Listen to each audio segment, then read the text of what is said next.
Welcome. We're live at NASA's Goddard Space Flight Center. I'm Dr. Michelle Faller, and today we're actually going to be talking about an amazing new mission called Icesat-2.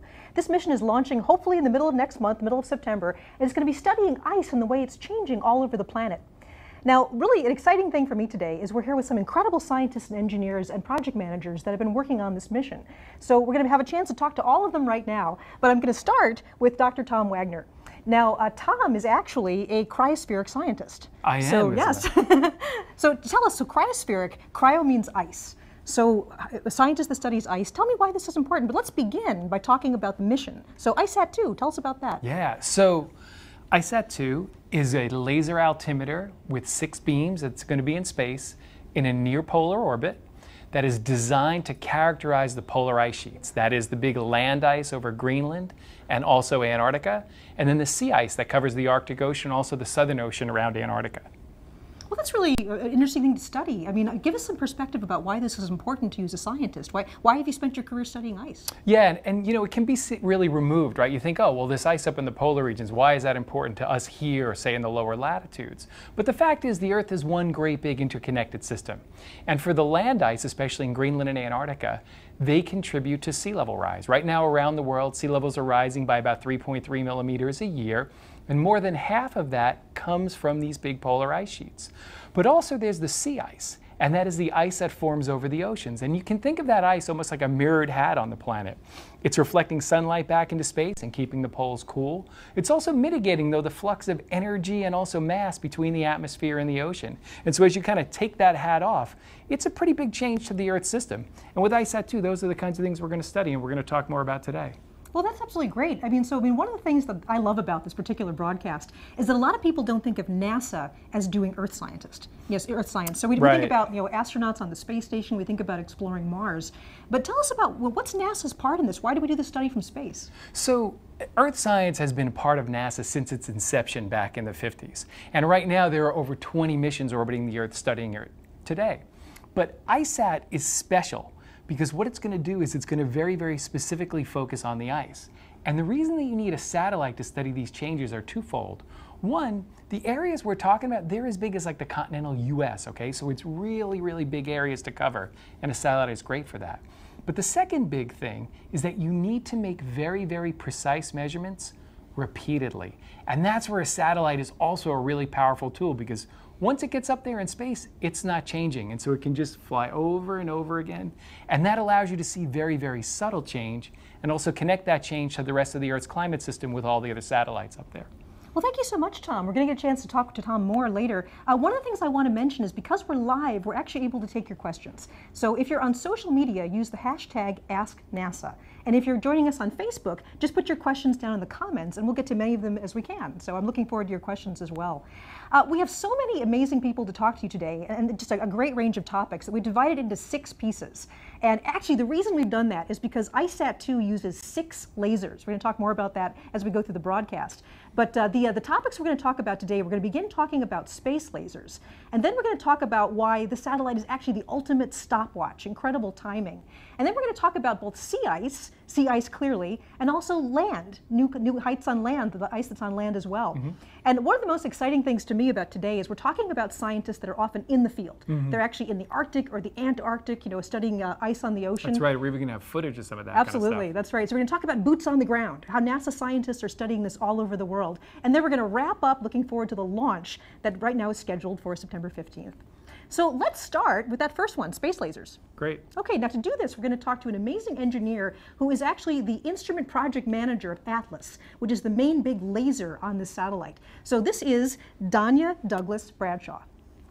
Hey, welcome, Danya. Hi, thank you. So can you tell us what Atlas is? It's the primary instrument on ISAT. Yes, Atlas is a laser altimeter. It's the only instrument that's on ISAT. Atlas was actually built in-house here at Goddard. I believe it's the largest instrument that was built here with a team of about 250 engineers. Atlas is about the size of a smart car. You can see some of our images from our integration. It weighs about a half ton. In addition to the lasers, we have 2 lasers. One's redundant. We only need 1 laser to operate at a time. We have your typical hardware that's part of an instrument. We have our electronics. We have our power system. We have our receiver telescope. And one important piece of hardware that we have is the door, which you can see in the image in front of you. Hey, so this is a pretty complicated device. How do you build something like this that first can survive a rocket launch and then operate out there in space, and then on top of that, where nobody can go to fix it? Yeah, very good question. So ISAT's mission is 3 years long, and we build hardware here on Earth, and it's typically in a clean room environment that's about 72 degrees, but it needs to be able to operate in a very harsh space environment. So we put it through a test program that we call shaking and baking. So we simulate the loads that we're going to see on the rocket. We also, you can see the image behind me, which is our TVAC chamber. The instrument's actually lowered. That's Atlas that you see that was lowered in the TVAC chamber. So we test the instrument about a month in TVAC, and we cycle it between temperature extremes. We also do other testing called EMI/EMC, electromagnetic interference, and we also do acoustics testing. Tell us about that acoustic testing, because that's kind of almost like screaming at the instrument, isn't it? It's precisely screaming at the instrument. So Goddard has an acoustics chamber, has really big horns in it. We roll the instrument into that chamber, and we actually do scream at it very loudly with high frequency sound. It's kind of like if you're riding beside someone and you pull up to a stoplight and you notice that their music is very loud and their windows are vibrating. That's essentially what we do to the instrument. And the goal of that is to see if any of our lightweight hardware would be able to survive. So once we finish our environmental test program, throughout testing we trend the performance of the instrument so that we can detect whether or not something has degraded or failed. All right, fantastic. Now, next up on our scoreboard is the ultimate stopwatch. Now, tell us why we would consider Icesat-2 the ultimate stopwatch and how that helps us figure out how high things are on the ground. All right, so you guys mentioned the laser beams. So we operate 1 laser at a time. As the laser beam exits the instrument, it's split into 6 beams. There's about 1 trillion shots in each pulse. The rate of this laser is 10,000 shots a second. Once the laser is fired, we actually start the stopwatch. It takes about 3.3 milliseconds for the beam to exit the instrument, reach the surface, and back to our telescope. And we can measure a single photon to an accuracy of 1/1000th of a second. Okay, that gets to my next question. All this testing we showed, this thing is moving around, but we're trying to time things, catch a single photon. How do you move this around safely and not damage it during any of this stuff? So we have a bunch of engineers and technicians, and not only do we have folks that are designing the instrument itself, but it takes a lot of care in designing how we're going to transport it. So as you look at as you look at the images that are behind me, you can see our lift fixture. Right here, we also, in some of our images, you can see us moving the instrument around. So the same care that we take in building the hardware is the same care that we take in moving it throughout. Hey, thanks a lot, Danya. Michelle, any questions? Well, yeah, actually, we do have a couple questions for Danya. So one of them we talked a little bit about, but I think it's an amazing part of the mission. So Jonathan from Facebook asks, when Icesat-2 fires these lasers, how many photons go out and how many come back? So when we fire the laser in each pulse, it's 10 trillion photons in each shot. You can get on the order of tens. The instrument has the precision to be able to measure a single photon. That's how precise Atlas is. And one more question. I actually, this morning, I remember you mentioning that you've been here at Goddard Space Flight Center for 27 years? 27 years. Now, you began here as an engineer, and now you're a project manager. Yes. A lot of people are not familiar with what a project manager does. Good question. So as you said, I've been here 27 years, started out as a thermal engineer, so that's my passion. The job of the project manager and the engineers is to enable the science to allow us to be able to make our science measurements. So my job as a project manager is to make sure that we implement that within the constraints that we have, so schedule and budget. So basically my job is to bug all the engineers and make sure that they deliver on time and within the money that they've been given. Well, thank you very much. Thank you. So once again, I want to make sure everybody realizes you can ask us questions live. So if you're just joining us on social media, use hashtag AskNASA. Or if you're joining us on Facebook, you can leave your questions down in the comments section and we'll get them there. So now we're going to go on to the next part of our 6-part series, and we're going to be talking about sea ice. And actually the title we've chosen for this is Sea Ice Clearly. And to do that, we're going to be talking to an amazing scientist. This is Dr. Melinda Webster. Hey, Melinda, thanks for joining us. Thank you. Okay, so not a lot of people are familiar with sea ice. So can you tell us what it is just as a start? Yeah, sea ice is a frozen part of the ocean. So the Arctic and Antarctic environments get so cold that the surface of the ocean will actually start freezing and forming this salty ice that you can see in the image here. Why should people be concerned about it? Yeah, so ice is really important for our climate. It does 2 pretty big things for us. The first thing is it creates a powerful ice albedo feedback, and it does this because it is so incredibly reflective that it's reflecting the majority of sunlight that hits it in the summer back into space.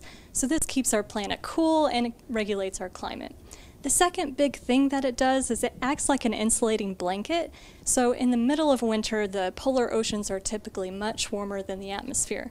So if the ice wasn't there, capping all that heat into the ocean, that would go into the atmosphere and totally change atmospheric circulation and potentially impact our weather here at the mid-latitudes. So tell us how the sea ice has been changing. Right, so the sea ice has been undergoing dramatic changes over the past 4 decades, and we know this from passive microwave satellite observations, as you can see here on the screen. This has been declining at an accelerated rate, but we don't really have a good idea of how rapid these changes are in its thickness. And this is really important because if the ice is really thin, it takes a lot less time for it to melt entirely, but if it's really thick, it's going to take longer time to melt. So we need this information to improve our predictions of what the future climate is going to be like. So Icesat-2 is optimized to measure what characteristics about sea ice, and what's it going to change about what we know? So Icesat-2 is going to be amazing. It's going to give us the best coverage, the densest number of samples of freeboard of sea ice. And so the best way to think about freeboard is to imagine a glass of water and a single ice cube in it. So ice is less dense than water, so there's a portion of it that will always float above the water. And what Icesat-2 is going to do is measure that elevation of the ice above the waterline. And that gives us a clue, well, not just a clue, it definitely tells us how much ice is underneath that's below the waterline. So if there's a lot of freeboard, that means there's a lot of ice there. If there's very thin freeboard, then the ice is very thin. So just take it home for me for a second, right? Ice that's only 1 year old that just forms, how thick is that compared to ice, say, that survives 4 or 5 years? Like, what kind of range are we talking about? Yeah, so the seasonal ice, this first-year ice can be about 1 meter to 2 meters thick. We're generally seeing less than 2 meters, that's about 6 feet. And for multi-year ice, the stuff that survives each summer and multiple summers, that can be really thick, especially if you come across a huge ridge of ice that's collided together. That can be over 10 meters thick occasionally. Wow. Yeah. Okay, so you're going to go out to do some work to determine how accurate the Icesat-2 freeboard measurements are. Tell us about that. Yeah, so this is a really exciting campaign. This is an international effort called Mosaic, and so it's a little unique. There hasn't been too many campaigns like this before. They're going to take an icebreaker and freeze it into the ice pack for an entire year and let it drift with the sea ice cover. Scientists are going to be rotated every few months to conduct scientific experiments and to take these really important ground validation measurements for satellites, including Icesat-2. All right. Yeah. Hey, any questions, Michelle? Yeah, actually, we do have some kind of fun questions. So they all involve this idea that you're actually going to be frozen out there in the sea ice for a long time. So you're going to be on a ship that gets deliberately frozen into the ice and follows the ice pack along. How do you and other crew members get on and off that? So the lucky ones get to take the long-range helicopters. They're typically a lot faster. And I mean, they're still lucky they can hitch a ride on icebreakers. So we'll be out in the field for a total of 3 to 4 months at a time at least, just getting to and from the ship. And when you look at the picture that we have up there, so there are people actually out on the ice taking measurements. And actually one of the questions next is a question for Melinda. Do you ever worry about the ice breaking while you're out taking measurements? And also, what about polar bears? Yes, we worry about everything. And so to answer the ice breaking, we can have a good indication of how thick the ice is just by its color. So if ice is really dark, that's typically thinner ice, and we tend to avoid those areas. For polar bears, we always have somebody keeping an eye out for them because they are a big risk, and if one comes too close, we run away back to the ship for safety, and we try to collect all of our instruments so they don't get chewed on. All right. Hey, thank you very much, Melinda. Thank you. That is really amazing stuff. So if you're just joining us, once again, I want to remind you that we're live at NASA's Goddard Space Flight Center. I'm Dr. Michelle Thaler, and with me is Dr. Tom Wagner. And we're going to be talking about Icesat-2 today, and we're also taking your questions live. So if you have anything to ask us, use the hashtag AskNASA on social media, or just put your questions in the Facebook comments section. We'll get them there too. So now we're on to the next part of that 6-part series we mentioned. We've talked about ice on the sea. Now we're going to talk about ice on land. And to do that, we have Dr. Tom Newman joining us. Yeah. Hey, thanks for coming, Tom. So you've been a glaciologist for a while now, right? What do you see as coming out of Icesat-2 that's going to be a big game changer for glaciology? What we've seen is that most of the change on the ice sheets, most of the rapid change, is concentrated around the edges of the ice sheet. Places in Greenland like outlet glaciers or West Antarctica, and those parts of the ice sheet where the land ice meets the ocean. And that's really a hot topic right now, understanding how those places are changing and how that interface really controls what the ice sheet is doing. And what does Icesat-2 do to really help you answer that question? So Icesat-2 is going to measure the height of the ice sheet through time. Between the first ICESat mission and Icesat-2, we had an airborne campaign called Operation Icebridge, and we're showing some of the data here behind me. These are elevations of the Rink Glacier in Greenland, color-coded by time, with the bluer, cooler measurements being older and the red measurements being newer. And what you can see is that by combining these data through time, you can actually measure how the ice sheet has grown, or in this case, shrank quite a lot over that time period. Now with an aircraft, you can only get to a few targeted areas each year, but from the vantage point of space with Icesat-2, we'll be able to measure all the outlet glaciers in both Greenland and Antarctica several times a year. Hey, so now tell us more about how we're going to make that elevation measurement. And also, I think slope is an important part of that. Slope is an important part of it. One of the things we learned with the first ICESat was that it was really hard to separate elevation change from the effects of slope. In steeply sloping areas, you're not sure if your measurement was taken a little bit to the left or a little bit to the right of where you were aiming. So with Icesat-2, we designed it to be able to measure slope on every pass. And we do that by combining beams into pairs. So we have two beams spaced about 100 meters apart, and on any given pass we can measure the slope between those two beams and separate out the effects of elevation change from the effects of pointing control on a steeply sloping surface. And for outlet glaciers, that's really important. You know, one of the other questions people have asked is, how do you separate, like climate operates sometimes on decadal time scales, but we're also interested in some changes that happen more subtly at seasonal scales. How's Icesat-2 going to help us work those things out? So with Icesat-2, we should be on orbit for at least 3 years. We have fuel on board for much more, and if all's going well, we'll hopefully get many years of data. But by combining measurements that occur every 90 days over the same parts of the ice sheet, we can build up that time series of these maybe short-term fluctuations to get a longer picture. But by combining Icesat-1 with Icebridge and Icesat-2 data, we should be able to get a look at a good 15 years worth of elevation change in some of these key outlet glaciers in Greenland and Antarctica.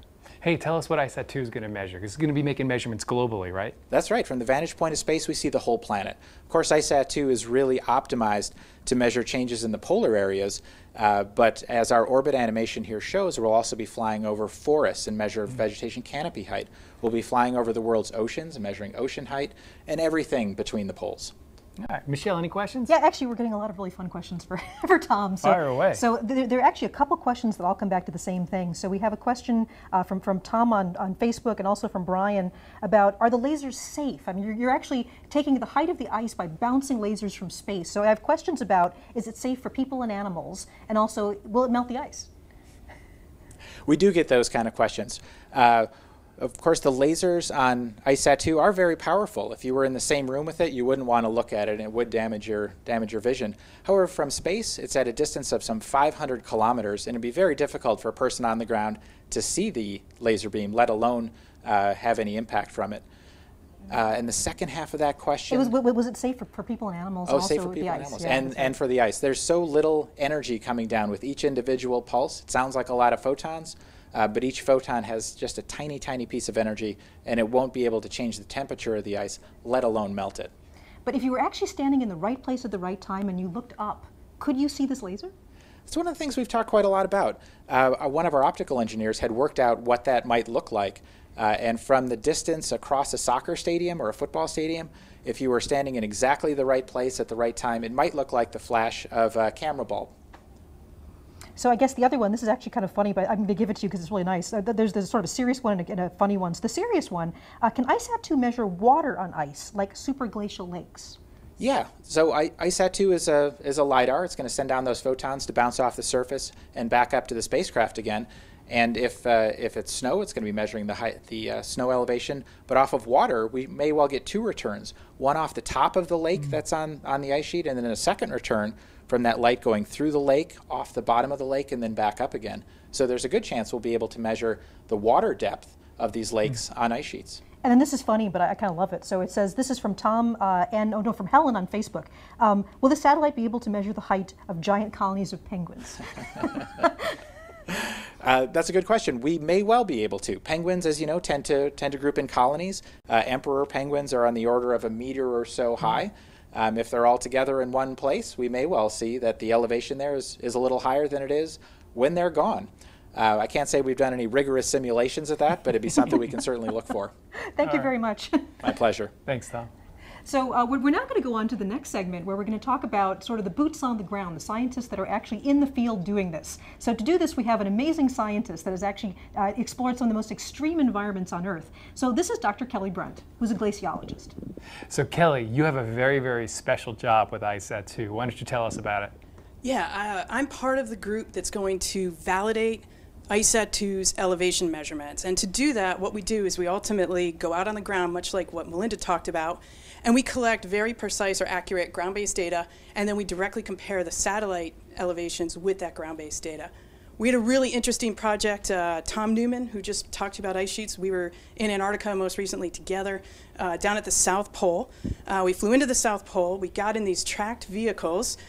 These tracked vehicles are very similar to the types of vehicles that groom your ski areas. But we got in these vehicles and we drove a loop that was about 750 kilometers out away from South Pole and then back. What we were doing along the way was measuring our actual location. We basically had very highly accurate and highly precise GPS receivers on the surface of on the tops of the vehicles. And GPS, I know you have those in your car. This particular GPS is far more accurate, far more precise, so we can get down to like the centimeter level. We know our location from that, but we also know the elevation, and we can make that comparison between that data set and our satellite data products. So you drive around making a map of elevation all the way around a big swath of Antarctica. How long did it take you to do that?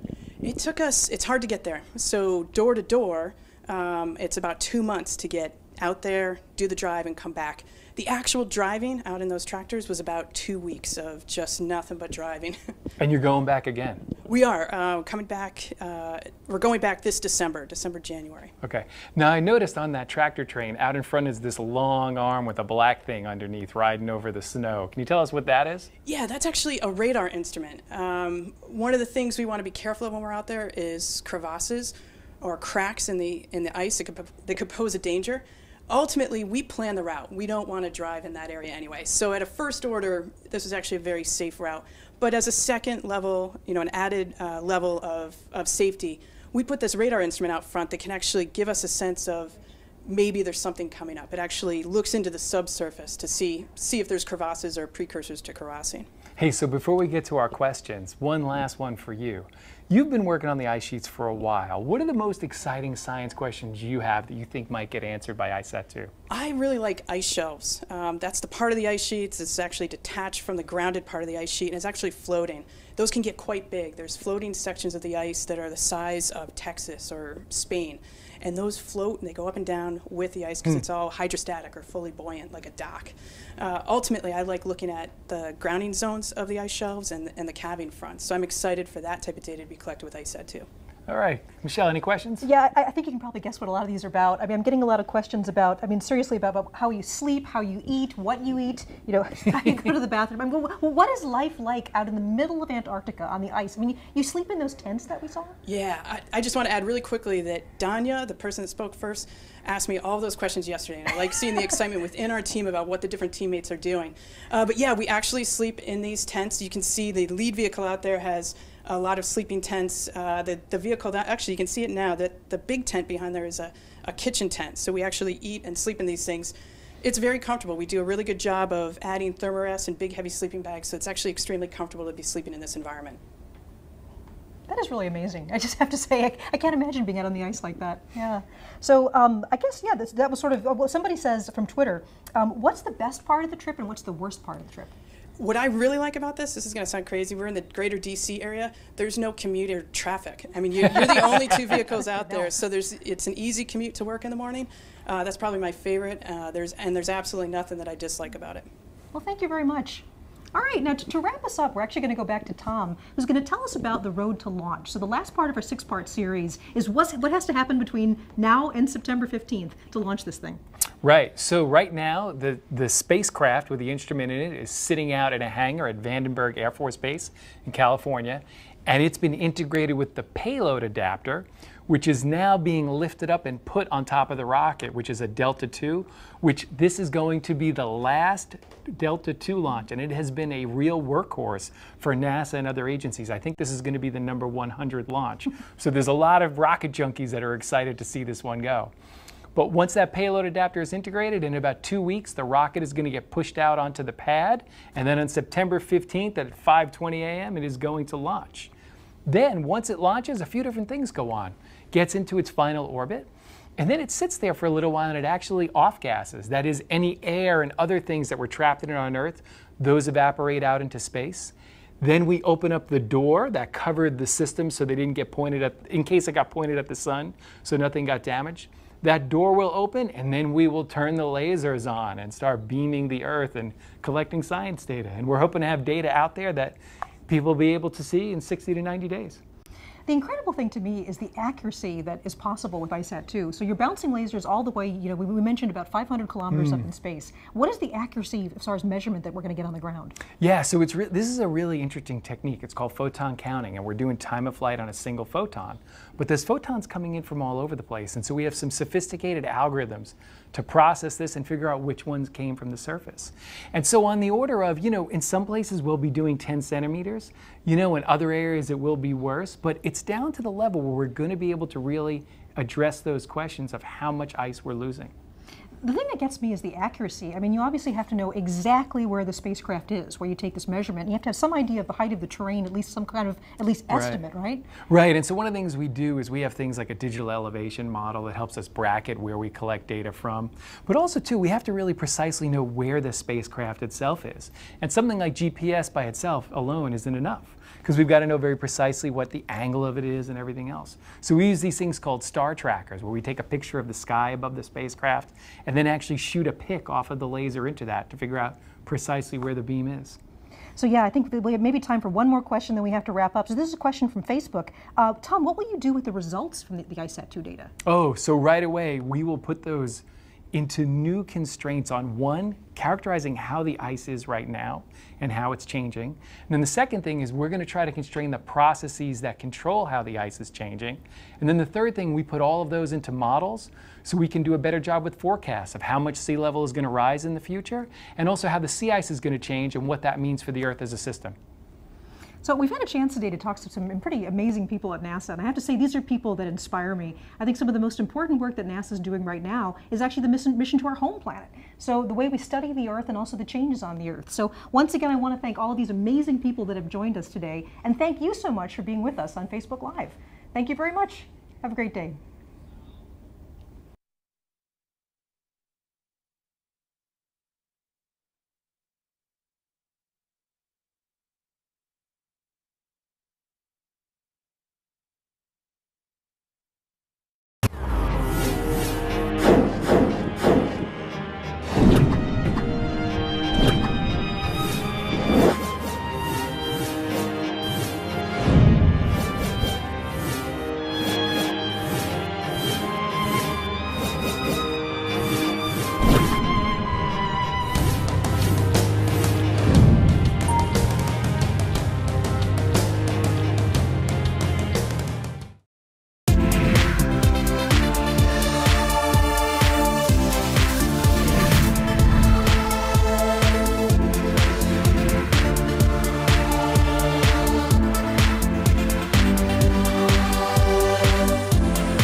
Our mission to touch the sun is on its way.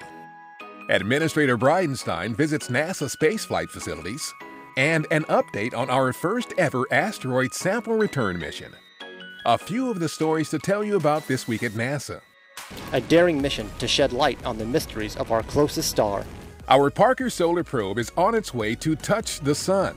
The spacecraft launched August 12th at 3:31 a.m. Eastern Daylight Time aboard a United Launch Alliance Delta IV Heavy rocket from Cape Canaveral Air Force Station in Florida.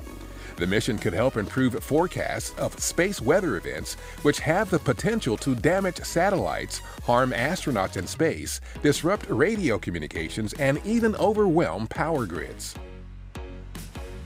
Our administrator, Jim Bridenstine, visited 3 NASA centers playing pivotal roles in sending American astronauts back to the Moon and eventually to Mars. On August 13th, he met employees at our Michoud Assembly Facility in New Orleans who are working on construction of our Space Launch System rocket, or SLS, and Orion spacecraft that will fly astronauts on missions to the Moon and beyond. What you're doing here at Michoud is going to enable your country to go further and do more than we've ever done before. The next day, the administrator was at our Stennis Space Center in Mississippi for a hot fire test of an RS-25 rocket engine. The test was the first in another series of evaluations for the developmental engine. SLS will use 4 RS-25s to launch Orion on missions to deep space destinations, including the Moon and Mars. And on August 15th, Bridenstine was at our Marshall Space Flight Center in Huntsville, Alabama.